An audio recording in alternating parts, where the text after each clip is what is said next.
Hey guys, it's Lauren. Right off the bat, here are all of my socials and you should go follow them if you don't already. So on my channel, I'm always getting requests to try different editing apps, and the app that's definitely most requested is CAPCUT. But today, I'm gonna be trying something out that I didn't even really know existed until like 3 days ago. Maybe I'm just on the wrong side of TikTok, but guys, why are we not talking about this? CAPCUT has a desktop editor for computers. This is so pivotal for me, you don't understand, because I feel like one of my biggest struggles when I try out mobile editing apps is just the fact that it's like physically hard to edit on a phone. So for today's video, I'm gonna be trying out CAPCUT on my computer, and I'm gonna treat this exactly like I would if I was editing on After Effects. I'm gonna go through the process of adding and cutting clips and then adding my keyframes and graphs. But my main goal with this video is to really try to leverage the CAPCUT effects and features that are exclusive to the app and can't be found on After Effects. Because at the end of the day, guys, different doesn't automatically mean worse, and I think it's possible for anyone to make a bomb edit regardless of what they're editing on. So please keep in mind that I have never tried this app out before, so obviously I'm not going to be as well versed in it as I am on After Effects. But if you do happen to be a CAPCUT pro, I hope you can watch and laugh along. Also, quick reminder to follow me on CAPCUT. Here is my username. Here is my username. You guys should definitely follow me. I hope to post some things on there. All right, guys, enough said. Let's get into the video. That was dumb because I just have to open it again to start the video.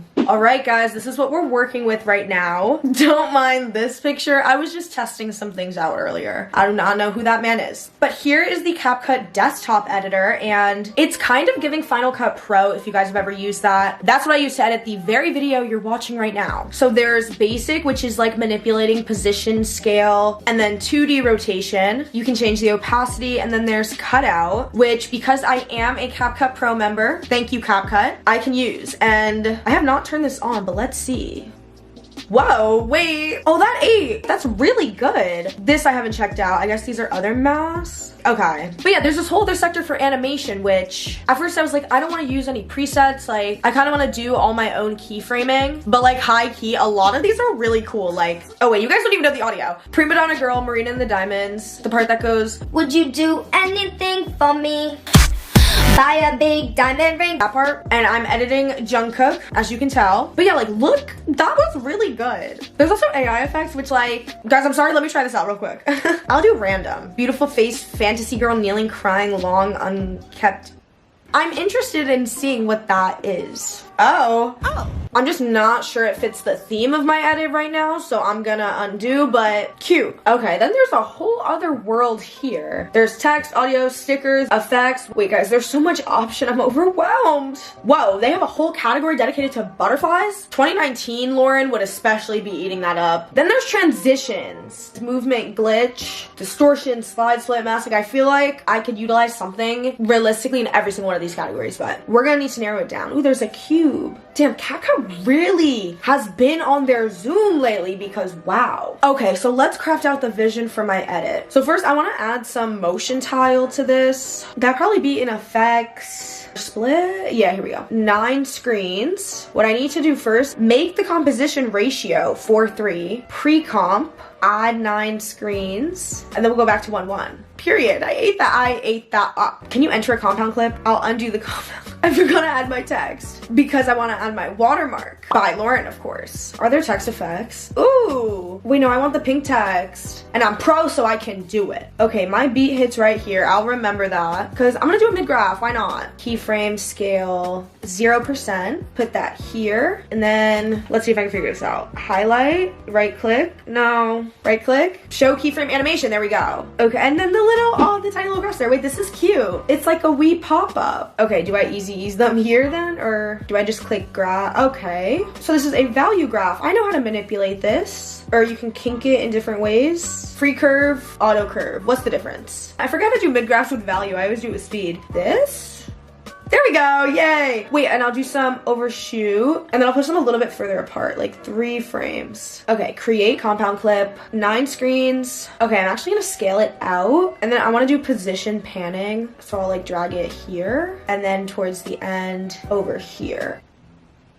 No, that looks bad. Okay, I want to add like a fisheye effect towards the edges because I always do that with this type of motion tile. That will probably be in distortion. Oh, here. Ooh, wait, yes.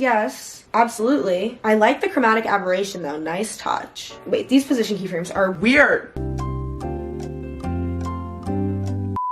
Wait, I'm also gonna mess around with the scale. It's gonna start off zoomed out, and then like here where it says by Lauren, zoom in, and then zoom back out, period. I guess that's a really shallow curve. Oh, I think that was smooth though. Maybe I just don't need these weird panning keyframes. Maybe I could do something with the rotation instead. It's taking me way too long to figure this out. Okay, I'll have the rotation keyframes follow the same path as the scale ones. And then the middle one will be like tilted to the right. The black hole might not be right for this specific opening though. So let me see if there's something else. Yes, yes, yes. Do your thing, CapCut. Now we need to work on the first transition of the edit. I know I want to do like a null slide from this clip to this clip. So I'm gonna do it, I think, in a CapCut, like efficient, effective way. I'll put them next to each other. There's a gap, I don't care. It's a stylistic choice. And then I'll pre-comp them. Okay, so I'll increase the scale to 150. No, needs to be more. Hold up. Hold up, they don't love you like I love you. Okay. I don't even know where the beat is, hold on. Bring the beat in. I'm just on a Beyonce kick today, I don't know. So we'll add position keyframes here and then here with this one going to the left, to the left. I had to, guys. Then we'll go to, of course, not undo comma clip, show keyframe animation, and do a cute little mid-graph.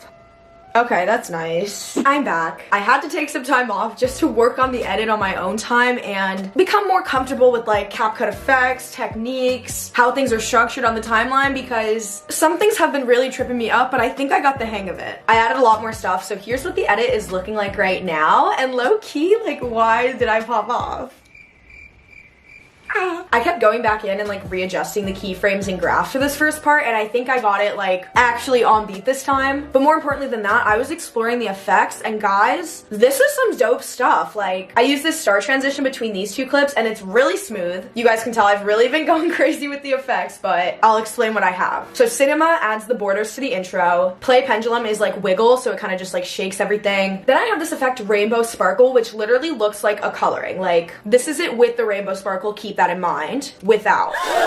And then I have another sparkle effect, that's to add like the sparkles on the border here. I have dreamy glow, which is another like yellow lighting effect. And then I've been using the hell out of this wide angle distortion because it gives like that cool like fisheye effect on the edges. And there's also this effect angel that looks a lot like sapphire edge rays from After Effects. My favorite effect is probably this shake right here, like bruh. It's called darken flash, but it just looks so good. There's an effect called electro, and then it just fades into velocity. I'm still figuring things out, but basically I want this circle to like zoom out towards the end, and then it'll go into this transition, which is like a circle opening up. So I'm first just gonna have this circular picture slide in. The process is becoming like muscle memory. I'm so proud of myself. I'm gonna push it to the side. As you can tell, I added some more sparkles and glitch to this part. Then we'll go to my keyframe animation, add kinks to the graph, and then I'm gonna do a mid graph. How's my posture? Great, right? Yes. All right, and while it slides in, I'm gonna add keyframes for rotation and scale. Then at the very end, I'm gonna rotate it to the right and then make it scale really tiny. And then of course, edit my graphs.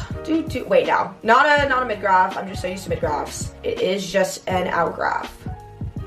And the background fades to black in time. It's all good, okay. Okay, for this little zoom in part, I know what I'm gonna do. Don't come at me, I masked this on my phone, but when it says buy a big diamond ring for me, we're gonna have a Jungkook in a diamond. So I guess it'll start rotated to the right, and then I'll have the scale at 0. And now we will edit the graphs. You know, this is so similar already to my existing editing process that I'm like, the key is really just giving yourself time to like, look at the layout, check out the effects, get familiar with the timeline. Like this CapCut timeline, we're besties now, okay?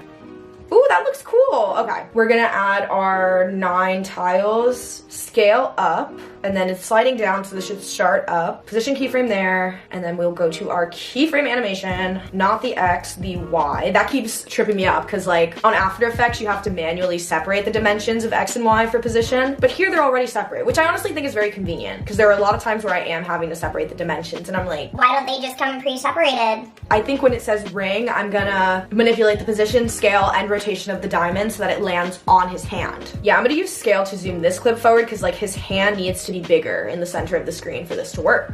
Diamond ring. Okay, now I just need to work with these keyframes. I'll get the position to be here, maybe even a little tinier scale. And now I have to do 4 graphs. Yay, I'm so happy. I'm gonna try to do this so super fast. The time is 12:51. Let's try to get it done by 12:53. Okay, let's go.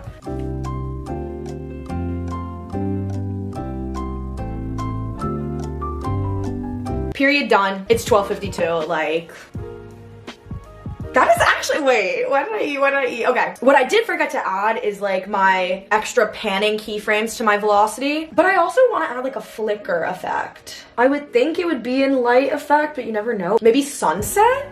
Yes, yes, immediately yes, immediately yes. Let's add our scale keyframes. I usually put it past the end of the clip, which is what I'm going to do here as well. I'm gonna have this one start a little bit more zoomed in and then zoom out. And then for this third clip, I have it start zoomed in and then I'm gonna zoom it out. Beautiful, love it. Okay, and I definitely wanna add some more light effects to this part. Maybe repeat shake. Okay, I kind of liked it. What you guys aren't seeing right now is probably like 30+ minutes of footage of me trying out every single one of these effects. Like on camera, I'm like, oh, it doesn't really like matter which one I choose. Like, you know, I'll just choose the first one that looks nice. And then the perfectionist tendencies off camera are like, Lauren, if you don't find the best effect out of every single one of these, you're a flop. But yes, I've looked long and hard and I think the repeat shake is the best for this specific clip. And now I'm gonna try to add a cool light effect. Maybe a rainbow flood? It adds some texture, why not? Why not? Wait, now should I try like compounding all of these clips? Does that work? Yes, it does. Okay, period. I don't know how that's gonna help me, but maybe it will. What could I do? Let me add my next clip so I can have a more like solid vision. He looks so cute here. Ooh, kaleidoscope. Cool, but not what I'm looking for. Wait, axis rope. Did you guys see that? That, yes. Yes? Oh my god, period. I'm kind of gagged. Like, I'm gagged by my own creation. Oh, that's an interesting angle. But anyway, wait, now I'm like, did I choose the right one? Did I like, oh, this is, oh my god, bye. They also have like a radial effect. There's so much going on. I'm loving all of it, but I'm also an incredibly indecisive person. Like, I'm so indecisive. All right, guys, I'm not gonna make you suffer through watching the rest of my indecisiveness. I'm gonna go finish the rest of the edit and you guys will see the finished product. Prima donna girl, would you do anything for me? Buy a big diamond ring for me.